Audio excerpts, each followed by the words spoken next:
হুম।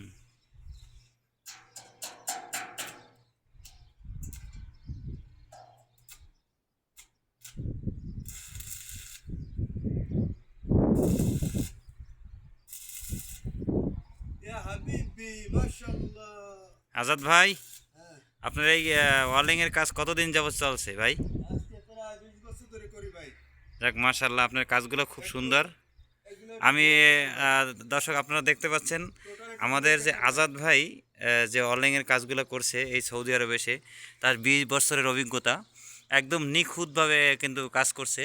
যা ইঞ্জিনিয়ার কিন্তু এসে দেখছে, একবার দেখার পরে উনি বলছে ঠিক আছে মিয়া মিয়া। দেখতে পাচ্ছেন পাশাপাশি আরও একটি ঘর, এই যে আজাদ ভাই আমাদের এগুলা সব কাজ সম্পন্ন করছে। এবং উনি পূর্বে যখন আসছিল, উনি সৌদি আরব আসছে 8 মাস হয়েছে। তো প্রথম এসেই কিন্তু এই ঘরগুলা তৈরি করছে, এই টিন শেড ঘর। এগুলোও কিন্তু ওয়ার্লিংয়ের ঝালাই অ্যাঙ্গেল দিয়া, এই যে দেখতে পাচ্ছেন আপনারা।